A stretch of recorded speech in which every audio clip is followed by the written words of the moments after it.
Assalamualaikum warahmatullahi wabarakatuh. Selamat pagi, salam sejahtera untuk kita semua. Rahayu, rahayu, rahayu. Terima kasih kepada Mas Rudi Wiratama, dosen Universitas Gadjah Mada, Fakultas Ilmu Budaya. Beliau adalah spesialisasi, memang beliau terlatih dalam sebagai dalang, ya. Beliau terlatih sebagai dalang, khususnya dalang wayang kepok yang gayanya gaya Surakartaan, ya. Nggih. Ya. Saya berbangga sekali bahwa beliau bersedia juga pada minggu pagi ini sebetulnya kalau di Amerika ini adalah Sabtu malam.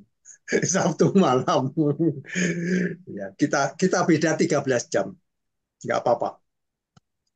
Eh, Hari ini beliau akan menyampaikan dengan topik yang lebih menarik lagi karena berhubungan dengan bagaimana wayang dan tantangan globalisasi. Monggo, silakan. Selamat pagi para pemirsa podcast Dimyati. Pada hari ini saya ingin menceritakan, berbagi cerita tentang bagaimana wayang ini menghadapi tantangan globalisasi. Kalau kemarin kita sudah berbicara tentang bagaimana wayang dengan segenap perjuangannya kemudian diakui oleh UNESCO sebagai warisan budaya dunia, bukan Indonesia, dunia. Dan non benda yang diberi penghargaan adalah aspek-aspek intangible-nya, jadi aspek non bendanya, sebab di dalamnya memuat pengetahuan, nilai-nilai, kemudian uh, sebagai living tradition, tradisi yang hidup di masyarakat. Sekarang kita akan beranjak untuk melihat lebih dalam bagaimana sih wayang setelah ditetapkan oleh UNESCO secara realitas. Jadi supaya kita juga tidak mengawang-awang, tapi melihat sebenarnya di mana posisi wayang Indonesia pada saat itu. Baik, uh, presentasi ini kami beri judul Wayang dan Tantangan Globalisasi. Mengapa saya mengatakan tantangan? Karena sebenarnya globalisasi ini bukanlah suatu hal yang buruk sepenuhnya, kalaupun baik sepenuhnya, maka kami sebut tantangan. Orang Jawa itu kan filosofinya kalau tantangan itu ya harus dihadapi. Tapi jangan sekali-sekali mencari tantangan, karena itu kan beda. Karena tantangan akan datang sendiri kepada kita dan ini menuntut kreativitas kita untuk mengatasinya. Baik, bisa dilanjut. Jadi sambil kita cerita-ceritakan saya, nanti kita akan melihat bahwa wayang ini tadinya diperdebatkan oleh para etnolog. Etnolog itu kalau sekarang istilahnya antropolog. Kalau dulu disebut etnolog, karena ilmu yang dipelajari namanya etnologi, ilmu tentang kebudayaan bangsa-bangsa. Kemudian sekarang antropologi namanya, ilmu tentang manusia. Manusia dalam hal ini kapasitasnya sebagai bagian dari sebuah bangsa. Bedanya kalau etnologi itu dikerjakan di balik meja. Jadi orangnya di Leiden, orangnya di Amerika, orangnya di Inggris, tapi berdasarkan data-data yang dikumpulkan informan, mereka kemudian membuat uh, analisis tentang kebudayaan yang ada di Hindia Belanda. Tapi kalau antropologi, antropologi sekarang kan kebanyakan sifatnya uh, etnografis. Etnografis maksudnya si peneliti itu terjun sendiri untuk merasakan, walaupun cara menganalisisnya juga masih tergantung dari sudut pandang keilmuan masing-masing uh, peneliti tadi. Nah, pada awal abad ke-20 timbul perdebatan apakah wayang itu asalnya dari India, apakah dari Cina, ataukah kalau kita menurut kepada Brandes, Jens Laurens Andre Brandes ya, JLA Brandes itu. Wayang itu asalnya dari Nusantara. Kalau dulu memang itu kemudian menjadi suatu bahan perdebatan karena kan menentukan lebih tua mana peradaban Nusantara dengan Cina atau India. Tapi di era globalisasi ini cara menyimpulkannya beda. Kalau di India ada, di Cina ada, di Nusantara ada, berarti wayang itu dulu bagian dari kebudayaan global. Nyaris semua umat manusia itu punya eh, kecenderungan untuk berkembangnya wayang. Tapi kebetulan yang paling berkembang itu di Nusantara. Jadi pendapat-pendapat tersebut sekarang bukan lagi dalam rangka mencari perbedaan, tapi menyatukan yang terpisah. Bahwa sebenarnya konsep dasar globalisasi itu kita kan sebagai satu bagian dari sebuah global village ya, jadi sebuah desa global. Karena kita menyadari sebagai warga dari satu desa yang sama, mestinya persaudaraan, kemanusiaan, dan kemudian toleransi satu sama lain juga akan meningkat. Setelah adanya pengakuan UNESCO tahun 2003, maka wayang telah menjadi warisan peradaban,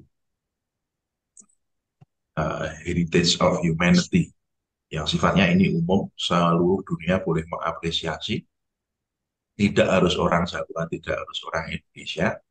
Nah, apa kewajiban masyarakat Indonesia setelah ada deklarasi ini? Seperti yang kita uraikan di podcast yang lalu, kewajibannya adalah merawat, menjaga, dan melestarikan eksistensinya. Sebab yang dihargai itu adalah wayang sebagai living tradition, sebagai tradisi yang hidup. Kalau wayang kemudian hanya berhenti di museum-museum, hanya dipajang saja, nilai-nilainya tidak dihayati, tidak direnungkan, tidak dijadikan dasar untuk hidup sehari-hari, maka pengakuan UNESCO ini sudah menjadi tidak relevan bagi bangsa Indonesia dan juga bagi umat manusia pada umumnya. Lanjut. Uh, Kemudian kita akan melihat lagi bahwa wayang sebagai bagian dari kebudayaan global ini tentu mengalami era pra, selama, dan pasca globalisasi. Kalau kita mengacu pada definisi-definisi yang ditawarkan para ilmuwan, yang namanya globalisasi ini ternyata tidak hanya terjadi pada abad ke-20 atau ke-21 saja. Bahkan sejak abad abad awal Masehi itu sudah terjadi globalisasi. Buktinya apa? Bahwa nenek moyang kita sampai ke Madagaskar. Dan bahasa di Madagaskar sana ada pengaruh-pengaruh bahasa dari Jawa. Artinya bahwa pada era prasejarah pun manusia Nusantara itu sudah melakukan gerakan-gerakan globalisasi. Ada perdagangan, percampuran kebudayaan, dan lain sebagainya. Walaupun kalau diukur pakai standar sarjana Eropa sebenarnya itu belum. Nah, dalam masa pra-globalisasi, wayang ini berperan sebagai sarana pemujaan leluhur, animisme, pewarisan nilai-nilai kehidupan, jadi kepahlawanan, kebaikan, kejujuran, dan lain sebagainya, dari para leluhur diwariskan kepada anak keturunan. Dan kemudian pendidikan internal, misalnya pendidikan internal dalam suatu suku. Karena dahulu dalang itu pasti diambil dari tokoh masyarakat atau pemimpin spiritual suatu suku. Jadi dalang tidak profesional pada saat itu, tapi dalang itu sifatnya spiritual. Sisa-sisanya masih ada di Bali. Jadi di Bali itu tidak sembarangan orang boleh dan bisa jadi dalang. Yang bisa menjadi dalang adalah orang yang sudah, kalau istilah Katoliknya itu dibaptis, yang sudah apa, dinobatkan untuk menjadi dalang, dan itu ada upacara keagamaan. Kemudian pada masa globalisasi awal, wayang ini menjadi alat pertemuan lintas budaya. Makanya kan kita tidak heran, Mahabharata dan Ramayana itu ceritanya dari India. Tapi ketika masuk ke Indonesia, menjadi cerita yang mendarah daging di Nusantara. Terus teknik tata sunggingnya itu ada pengaruh India, ada pengaruh Cina, ada pengaruh Arab. Tapi masuk ke sini diperkaya, ditata sesuai dengan selera masyarakat Nusantara, akhirnya menjadi wayang yang khas di antara yang lain sebagainya. Nah, kemudian pada gilirannya sesudah masa globalisasi awal, pasca globalisasi, perkembangan teknologi, informasi, komunikasi, ekonomi, politik, dan lain sebagainya menjadikan wayang ini sebagai media. Jadi isinya bisa apa saja. Bisa tentang ideologi pembangunan, bahkan bisa untuk menyemangati pergerakan nasional, wayang itu menjadi media. Makanya tidak heran kalau kita mendengar cerita Bung Karno dulu pada waktu mengobarkan semangat rakyat Indonesia seringkali memakai tokoh-tokoh wayang. Gatot Koco, Werkudara, Karno, dan sebagainya. Nah, di sisi lain, Kanjeng Gusti Mangkunegoro ketujuh, beliau salah seorang tokoh pemikir modernis Jawa juga, tidak cuma seorang raja, menawarkan ide bahwa wayang ini bukan cuma sebuah pertunjukan loh, tapi di dalam wayang ini ada filsafat hidup orang Jawa. Dan ini ditulis oleh beliau dalam sebuah naskah pidato yang terkenal, Over the Wayang Purwo. Sampai sekarang masih terkenal di dunia ilmu humaniora. Jadi di dalam situ beliau mengatakan bahwa seluk-beluk dari wayang itu sebenarnya adalah ideologi orang Jawa itu sendiri. Jadi berbeda dengan katakanlah drama Barat ya. Drama Barat itu kan ada yang sifatnya tragedi, ironi, dan lain sebagainya. Itu menggambarkan manusia secara realis. Tapi kalau wayang Jawa itu tidak, bahwa oh, kebenaran pasti akan menang di akhirnya. Apakah itu dalam realitas selalu terjadi? Tidak. Tapi itu adalah sebuah idealisme yang harus dijaga dan dipelihara. Sehingga orang Jawa tidak mudah untuk kemudian tergiur pada hal-hal yang buruk, tergiur untuk melakukan kriminalitas. Karena segala bentuk kejahatan itu pasti tidak sempurna dan akhirnya pasti akan terungkap juga. Bahkan sebelum 1928 itu pernah ada ide membuat negara, tapi dasar negaranya itu wayang. Nah, tapi kemudian ada pergerakan nasional, akhirnya semua orang dari Nusantara bergabung, berdialog, akhirnya ini juga melebur. Melebur itu tidak hilang, tapi menyatu. Menyatu ke dalam semangat Sumpah Pemuda. Kami pemuda-pemudi Indonesia berbahasa, menjunjung tinggi bahasa persatuan, bertumpah darah satu, berbangsa satu, yaitu bangsa Indonesia. Jadi wayang ini tidak cuma pertunjukan, tapi memang ada peranannya bagi kehidupan kita berbangsa dan bernegara. Lanjut.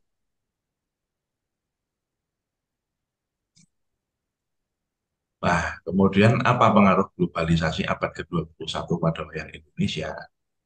Globalisasi kan kita tidak mengandaikan kalau globalisasi itu sekali jadi, tapi bertahap. Ada globalisasi era awal, kemudian era madya atau pertengahan. Era pertengahan itu terjadi kira-kira abad ke-15 ke-16 pada abad-abad penjelajahan sewaktu orang-orang Eropa kemudian menjelajahi dunia sampai ke Asia Tenggara, sampai ke Amerika. Kan nama benua Amerika itu juga dari penjelajah Italia ya, Amerigo Vespucci, kemudian jadi Amerika. Kemudian ada globalisasi di era modern. Kita di awal sudah melihat bahwa globalisasi menjadikan seluruh negara di dunia dan bangsa-bangsa di dalamnya itu bagian dari global village. Artinya interaksi ini bisa secara langsung terjadi, bisa secara mendalam. Dan ini jangka waktunya lebih singkat dan lebih bebas. Tidak tergantung kebijakan negara satu sama lain misalnya. Hal ini berpengaruh pada perkembangan, perubahan, pergeseran berbagai hal dari hulu sampai ke hilir. Nah, dalam bidang hilir dapat kita lihat dari berbagai perkembangan yang dialami pementasan wayang di Indonesia. Nah, ini contoh yang di foto. Saya tidak akan menghakimi apakah ini baik ataupun buruk ya, karena memang ini fenomena yang tidak bisa kita hindari. Dalam satu foto ini saja ada beberapa fenomena. Fenomena yang pertama itu dalang bersalaman dengan penyanyi dangdut. Nah, tidak tidak sinden ya, karena ini sudah pakai celana panjang. Penyanyi. Ya, dengan penyanyi. Artinya kan musik non gamelan itu sudah masuk dan dalang menempatkan dirinya sudah tidak lagi menjadi tokoh spiritual, melainkan sebagai seorang penghibur, sebagai seorang yang bagian dari showbiz. Jadi sama dengan artis. Apakah itu salah? Saya kira tidak sepenuhnya salah. Tergantung dari motivasi apa yang dimiliki Pak Dalang itu dalam menjalankan pergelaran. Di sisi lain masih ada juga dalang yang masih menjaga tradisi. Sebab mereka menyadari bahwa dirinya itu bagian dari masyarakat. Dipercaya oleh masyarakat, dituakan oleh masyarakat. Oleh karenanya harus menjadi teladan bagi masyarakat. Apakah dalang semacam itu masih ada? Masih. Kemudian fenomena kedua di bawah Mbak penyanyi itu kita melihat ada sound control, ada semacam kotak subwoofer itu ya. Jadi ini wayang itu sudah seperti konser, perlu sound system yang memadai, lampunya juga lampu listrik yang terang, tidak belincong yang redup, yang mistis itu. Fenomena ketiga ini terhalang-halangi oleh Mbak penyanyi dan kebetulan agak terpotong. Sinden Waranggono yang di belakang itu bermain smartphone. Wah, di tengah-tengah nyinden, kadang-kadang mereka sambil live YouTube atau live Facebook ya, dihidupkan channelnya, mereka melaporkan bahwa oh di sini ada wayang loh, saya ikut nyinden. Dan kadang-kadang mereka juga ada yang berbekal tripod, jadi mereka bikin konten dari pekerjaannya nyinden itu. Jadi wayang setelah ada globalisasi yang terakhir ini menjadi sangat kompleks fenomena. Jadi bisa ada terjadi di dalam pertunjukan, ada pertunjukan lagi. Yang satu pertunjukan fisik, yang satu lagi pertunjukan virtual. Ada orang yang merekam, merekam kemudian disiarkan langsung di YouTube, di Facebook, atau di live Instagram. Ada sinden yang kemudian juga live di situ. Pada saat dia nembang, di close up ke dirinya sendiri. Nah, ini adalah bentuk-bentuk bagaimana globalisasi ini sangat berpengaruh pada kehidupan pertunjukan wayang di Nusantara, di Indonesia. Ya, lanjut.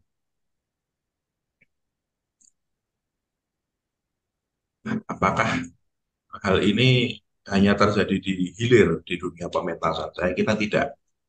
Globalisasi ini juga berpengaruh pada bidang hulu. Bidang hulu itu artinya aspek produksi wayang. Dan sebelum menjadi pementasan kan diciptakan dulu wayangnya, diciptakan dulu naskahnya, dan lain sebagainya. Ada satu orang komikus asal Surabaya, namanya Mas S. Yuniarto. Beliau membuat wayang, tapi dari karakter komik-komik Disney, Marvel, atau DC Comics. Yang di kanan itu adalah wayang Beauty and the Beast. Nah, itu dari kartunnya Disney. Apakah eh, ini hanya terbatas dalam bentuk gambar saja? Tidak, ternyata beliau memproduksinya juga dalam bentuk wayang kulit betulan. Nah, apakah ini merusak? Ya, nanti dulu kita tidak bisa mengatakan bahwa ini merusak karena ini adalah bentuk apresiasi juga, apresiasi dari eh, mereka yang tidak tidak menggunakan wayang itu sebagai tuntunan spiritual. Harus Mahabharata, Ramayana, dan sebagainya. Tapi wayang sebagai ekspresi artistik. Dan bahkan ketika wayang-wayang ini dibawa ke konferensi komik di Amerika, justru diapresiasi oleh orang Amerika. Oh, ternyata bisa ya eh, wayang itu mewadahi semua. Ini tidak cuma Beauty and the Beast, bahkan Iron Man, Captain America itu dibikin wayangnya oleh Mas Yuniarto. Tapi ada juga yang wayangnya tidak berubah, tetap tokoh Gatot Kaca, tetap tokoh Semar, dan lain sebagainya, yang berubah cara produksinya. Kemarin saya mendapatkan satu info dari teman di Cilacap, Cilacap, Jawa Tengah. Tapi sayang videonya saya tidak menemukan lagi, karena kan videonya dikirim lewat story, tidak dikirim lewat file, jadi saya sulit menemukannya. Yaitu wayang dengan cara laser cutting. Kita bisa lihat slide berikutnya. Nah, ini tokoh Gatot Gatot Kaca, tapi hanya di foto bagian pinggang ke atas saja. Aslinya ini satu wayang utuh. Ini ditatah tidak dipahat manual ya, tapi pakai teknologi laser, laser cutting. Kemarin saya tanya kepada yang mengirimi saya video ini. Beliau seorang penggemar wayang dari Banyumas. Kebetulan dia juga hobi koleksi wayang. Berapa lama yang diperlukan untuk membuat satu tokoh wayang Gatot Kaca ini? Ya kalau desainnya lama Mas, karena kita harus menggambar di software. Tapi sekali ada polanya, ini bisa kita pakai berkali-kali. Nah terus proses latahnya setelah ada polanya gimana? Ini kita cuma butuh 15 menit untuk membuat satu wayang ini. Wah ini bisa untuk produksi massal ini. Karena kalau pakai teknik manual, satu wayang Gatot Kaca ini minimal 2 minggu. 2 minggu baru dapat satu lah. Ini 15 menit dapat satu. Jadi globalisasi perkembangan teknologi informasi, komunikasi, dan kemudian masuknya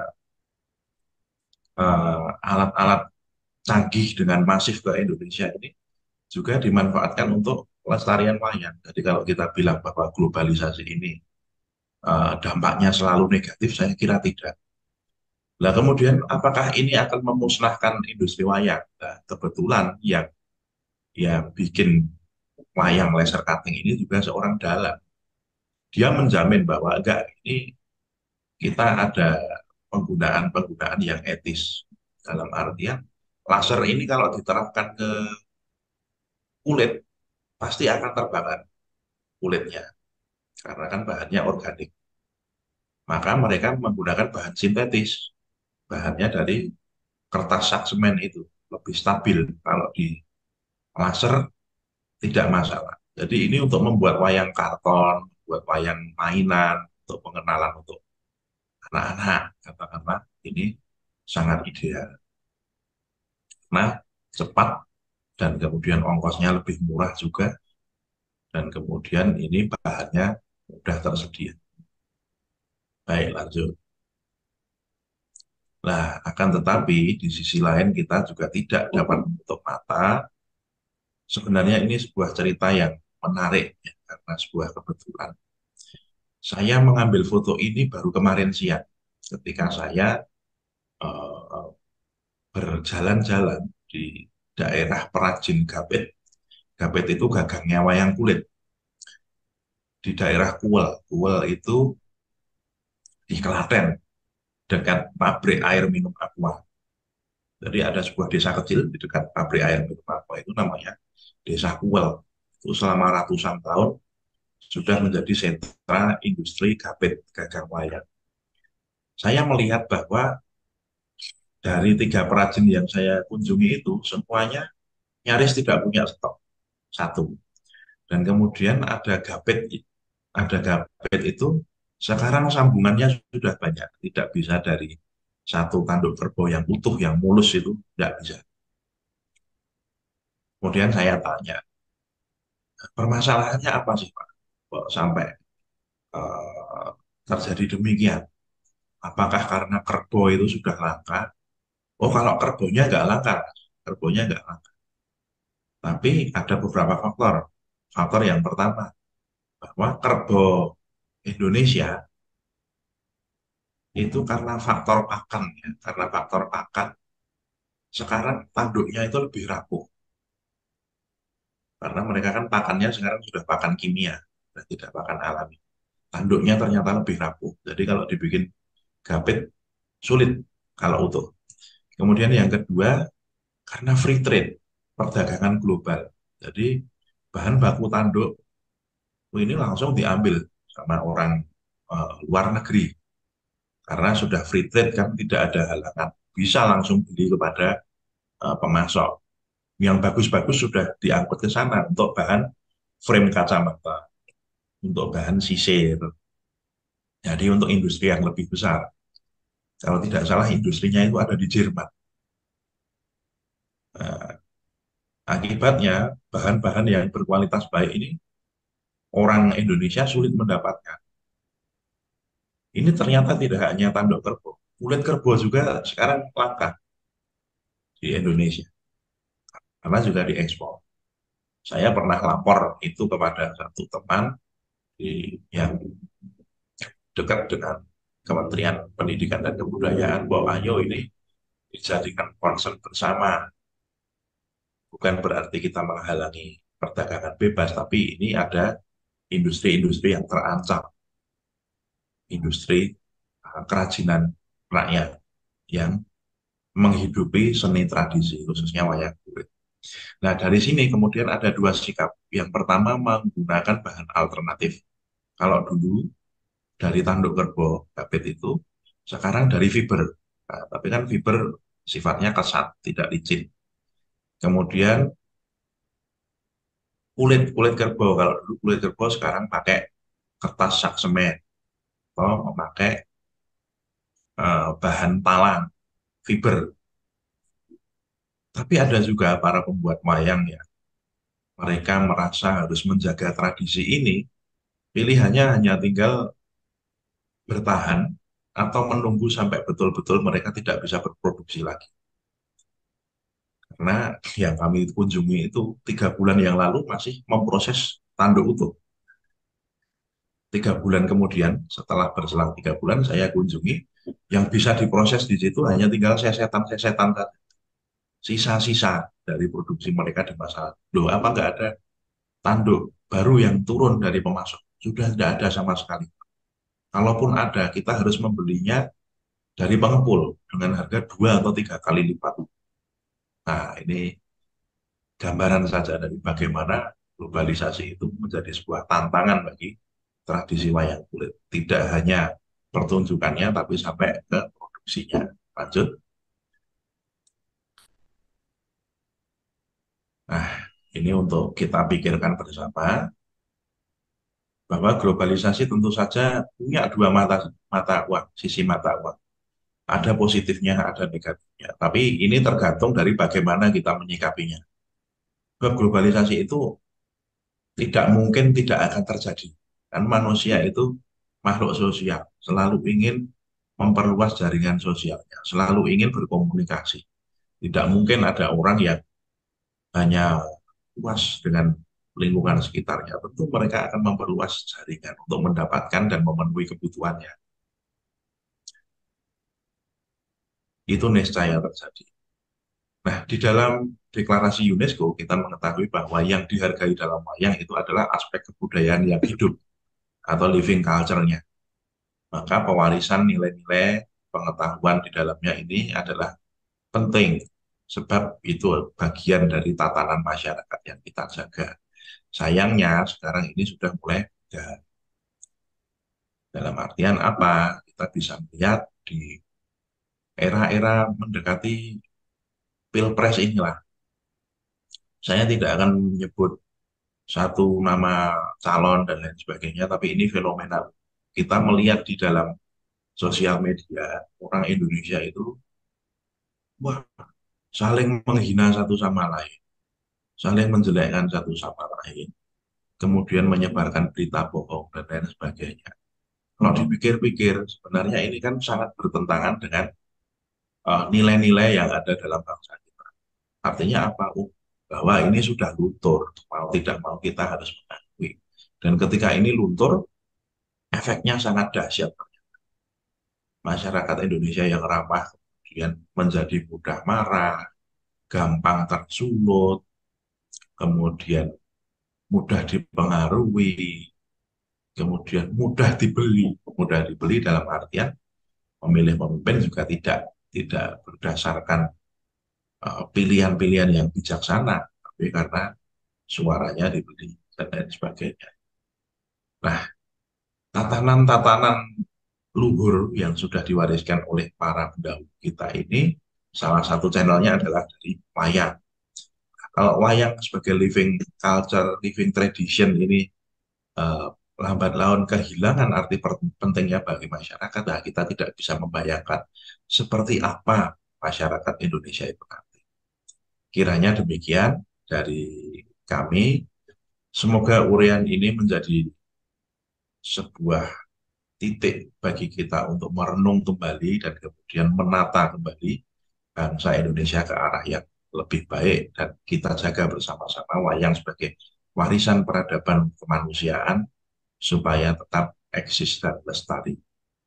Mekaten kurang lebihnya mohon maaf. Atur. Terima kasih, Matur Suwun, Mas Rudi. Ini kebanggaan nih, ini kebanggaan. Ini presentasi ini ada presentasi yang kalau saya melihatnya itu luar biasa, luar biasa. Jadi panjenengan menyampaikannya itu secara akademis.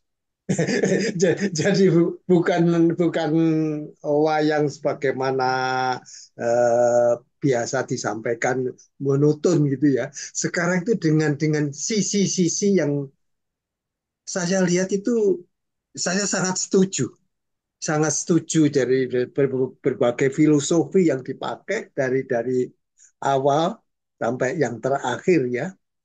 Jadi sampai ke produksi yang terganggu ya, karena globalisasi ya. Eh,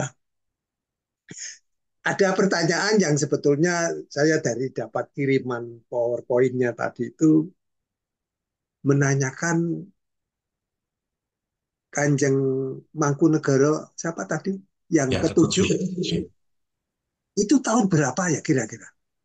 Beliau bertahta 1917 sampai 1944. Oh, masih masih saya anggap baru. Ya, Saya anggap baru. Berarti beliau itu menyampaikan di dalam kongres ya, kongres ya. ya, Eh, yang sebetulnya kan ini anu ya, filsafat Jawa itu mau tidak mau itu kan kita sebagai orang Jawa atau siapapun yang melihatnya, gimana sih filsafat Jawa? Gimana sih mestinya seorang pemimpin yang membawa filsafat Jawa? Jadi luar biasa. Saya juga banyak mendalami ya, mendalami saya sendiri dulu juga penggemar wayang. Saya filsafat-filsafat saya pelajari sampai kemudian saya berhubungan dengan Bapak Solihin. Panjenengan mesti anu. Beliau yang membuat ensiklopedia wayang ya. Entah berapa jilid, 32 jilid atau berapa jilid itu ya. Sampai beliau itu oleh UGM ya dianugerahi Doktor Honoris Causa. ya. Saya sempat berbicara hampir 1 jam dengan beliau. Ya. Saya memang ini gimana ya karya-karya ini supaya bisa internasional. Jadi jangan dikira bahwa ensiklopedia wayang itu hanya orang yang di Indonesia saja yang ingin membaca. Tapi orang-orang di seluruh dunia ini, khususnya ya diaspora, mereka sanggup untuk membayar. Kalau seandainya itu bisa. Nah, nanti ini akan menjadi diskusi kita selanjutnya pada eh, apa pusaka Jawa. Bagaimana kita membuat networking. Ini tadi kembali itu tadi pertanyaan pertama. Kedua sampai kepada gagangnya wayang. Itu yang kadar buat dari Tanduk kerbau. endokarbo. Gagangnya itu yang saya ingat ya dulu pada waktu saya itu suka menonton wayang kulit, itu kemanapun ada wayang kulit saya pasti ada di sana. Itu dengan mudahnya si dalang itu menancapkan kan itu kan berarti kokoh ya. Ya tadi Mas Rudi menyampaikan bahwa ini sudah mulai sulit ini cari tanduk yang berkualitas karena eh, jenis makanan yang sudah tidak sehat lagi. Jenis makanan yang tidak sehat lagi menghasilkan tanduk yang tidak kuat lagi. Nah, sebetulnya kalau lihat produksi tanduk di seluruh dunia gitu ya, seluruh dunia ini negara-negara seperti Amerika ini masih utuh ini, masih utuh. Mereka kelihatannya saja, tapi sebetulnya binatang-binatangnya, tumbuh-tumbuhannya masih utuh. Jadi kalau mencari tanduk, bukan tidak berwujud tanduknya kerbau, tapi mungkin tanduknya bison atau apa itu ya. Itu memang benar-benar kalau di Amerika ini masih utuh. Jadi saya melihat Amerika itu memang 50 state gitu ya. Tapi yang ditempati paling padat itu di bagian timur dan paling barat ya.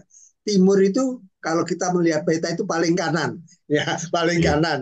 Kalau kalau barat itu paling kiri. Jadi Amerika Serikat yang 50 state tadi memang ada satu state ada di Hawaii ya, ada Hawaii meloncat jauh gitu.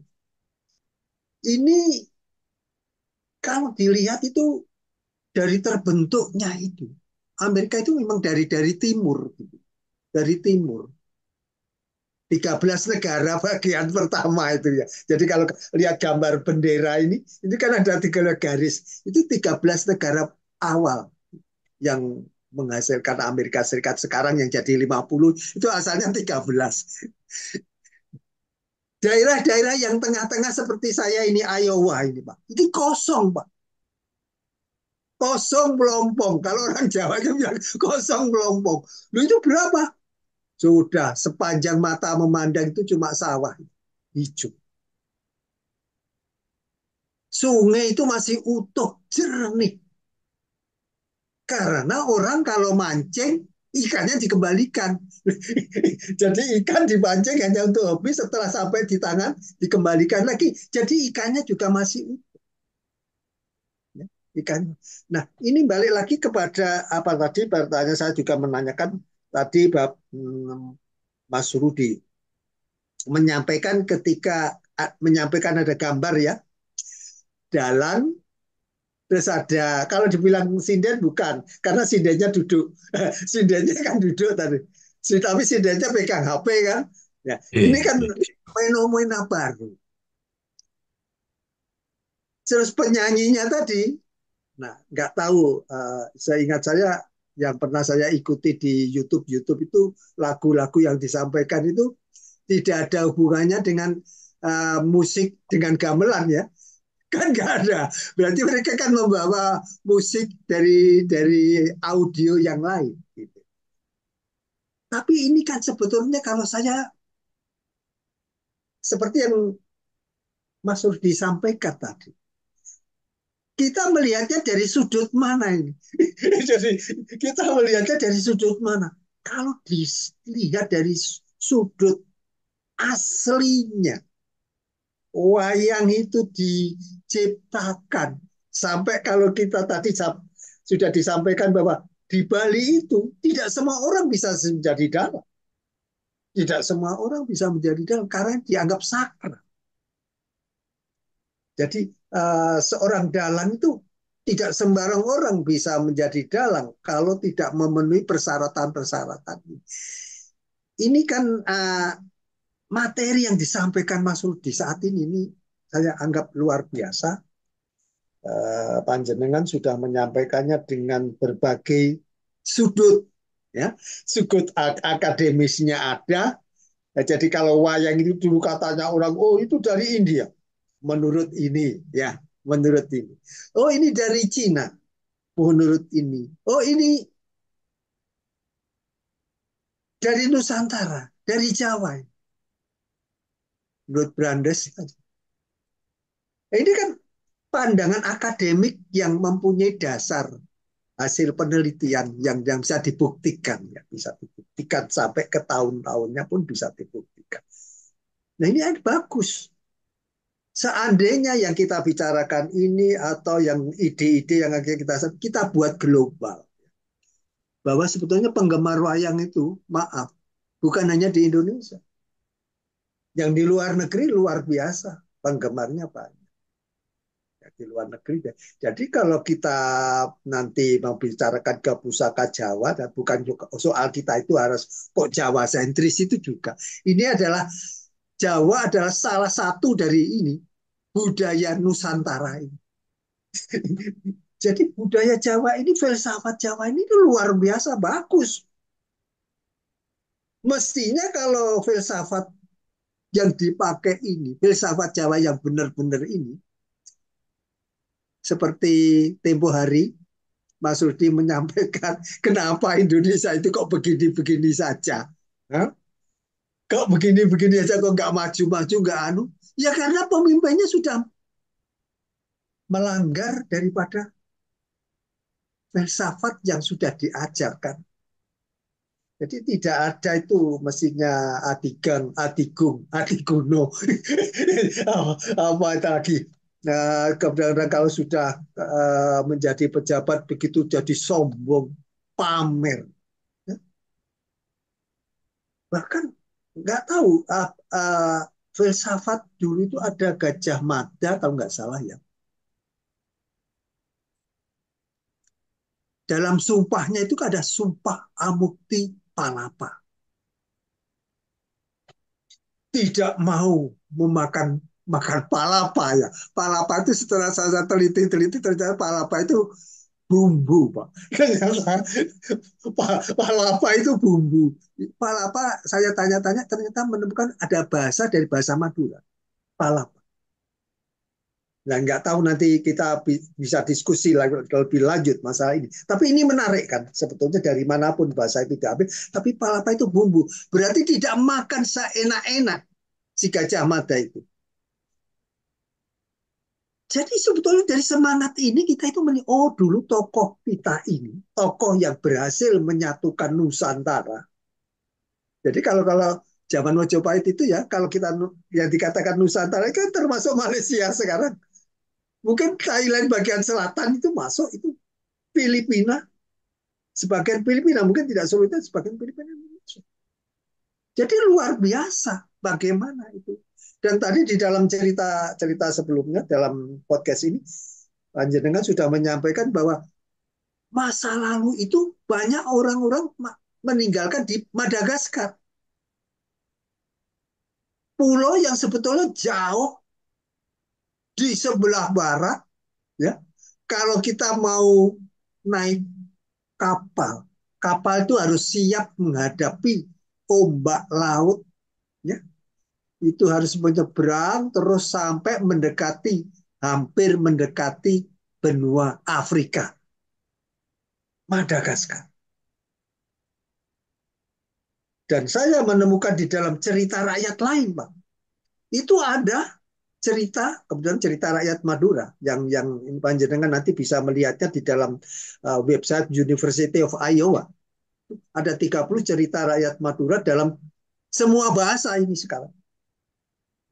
Jadi bahasa aslinya, bahasa Indonesia, dan bahasa orang yang memegang handphone. Jadi kalau orang yang memegang handphone itu orang Filipina, ya berubah menjadi Tagalog. Kalau yang memegang handphone itu orang Spanyol,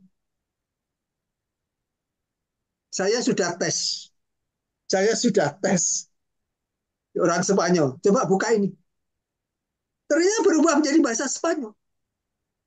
Jadi ini kebanggaan sebetulnya ini yang saya kumpulkan selama berapa puluh tahun. Kayak kerjasama dengan beliau itu almarhum ya, 23 tahun berhasil menciptakan seperti karya-karya itu.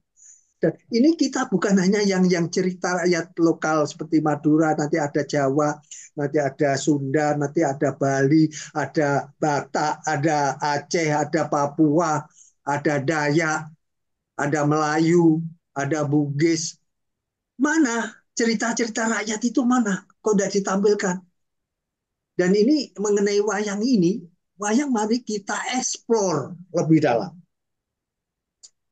Mari kita eksplor lebih dalam lagi bahwa kalau ini pada awal podcast pertama wayang panjenengan masih global gitu. Ini katanya sudah menukik kepada sampai produksi. Produksinya sampai menggunakan laser.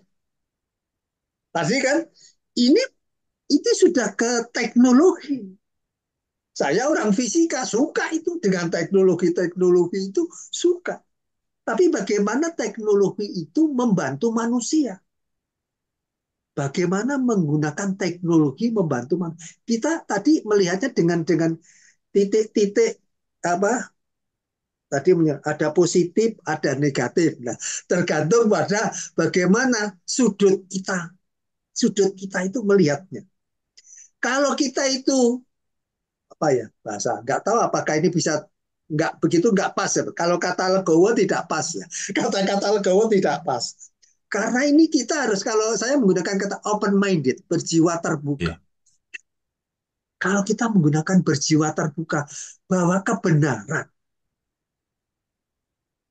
mungkin benar untuk yang ini, situasi gini, tidak benar untuk situasi yang lain. Tidak benar. Jadi ketika orang itu sudah nggak ada yang dimakan, orang itu tidak ada yang dimakan, terus itu ada barang, itu ada tangan itu bisa jahil, tangan itu bisa jahil. Jadi sampai-sampai kalau melakukan hukum itu lihat konteksnya juga. Nah ini pencurian ini dilakukan karena apa? Jadi tidak langsung, kalau bahasa Jawa digebiahu ya. Digebiahu ya. Jadi semua ini harus dihukum sama. Ini harus potong tangan. Dan masa zaman-zaman apa Khulafa Ur-Rasyidin atau khalifah yang empat itu pada zaman Umar bin Khattab itu khalifah yang nomor dua setelah Abu Bakar bin Umar. Itu menerapkan pada waktu musim-musim tidak ada makanan, kekurangan makanan. Itu nggak langsung dipotong gitu tangan. Nanti dulu lihat kasusnya. Kalau ini terjadi pada rakyatku, aku yang harus dihukum karena aku khalifahnya. Oke, pernah Umar bin Khattab itu sampai memikul sendiri. Dia antarkan ke rumah seorang ibu yang memasak batu, memasak batu supaya anaknya tertidur. Padahal bukan memasak apa-apa. Anaknya tertidur. Ini adalah contoh-contoh ya Pak. Kita tinggal dari apakah ini contoh-contoh ada Islam, contoh-contoh wayang, contoh-contoh ini.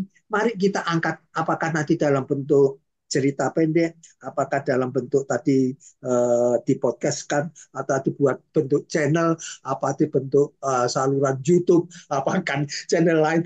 Nah ini kan sebetulnya inovasi bagaimana budaya ini termasuk wayang. Wayang yang kita aslinya tadi kalau memang kita telusuri, ini filsafat Jawa ini.